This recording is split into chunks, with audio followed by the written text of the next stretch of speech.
Welcome to the Monteverdi Choir and Orchestra's Bach Cantata of the Week.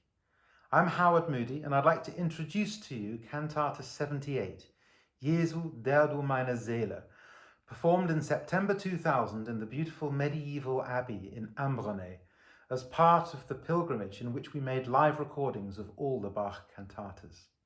It was a life-changing experience, now available through the Monteverdi website and on the SDG label.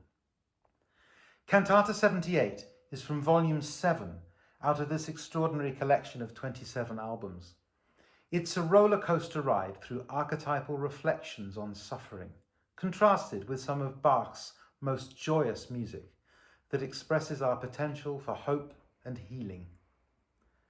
I remember how each week would start in John Eliot's house, rehearsing with cello, harpsichord and organ alongside soloists and obbligato instruments. John Eliot would sit on his metal stool made out of an old tractor seat that gave us a wonderful reminder of the seasonal nature of the cantatas. He would steer us through the complex texts and musical detail before adding the full choir and orchestra later in the week. The opening of Cantata 78 required an especially detailed choir rehearsal. The lower three voices sing a chromatic and contrapuntal debate over an intense chaconne ground bass. Each mini-debate is concluded by the sopranos singing a simple utterance of each individual phrase of the chorale tune that lies at the core of the whole cantata. The duet that follows reminds us of our capacity to smile against all odds, with David Watkins' legendary cello continuo playing and John Eliot relaxing into full groove mode. I was reminded of accounts by onlookers in Bach's organ loft whilst he played keyboard continuo in his cantatas, improvising imaginative textures, rhythms and melodies in order to reflect the text, the feel and the spirit of the music. I particularly remember the performance of this duet. We couldn't stop smiling, exactly as the text demands.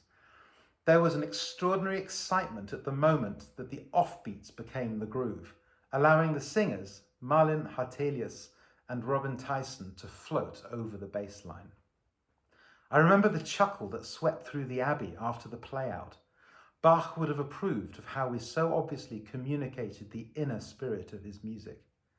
This was the stuff of real live performance, so hard to find or recreate in the studio, but happily preserved by these recordings.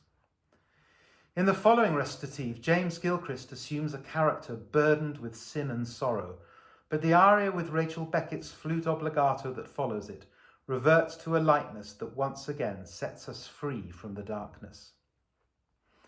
Peter Harvey's accompanied bass recitative then pulls us back to an intensity evocative of the John Passion that Bach had finished a few months earlier. In the subsequent aria with oboe obbligato, we are given another opportunity to reflect on the power of the crucifixion story.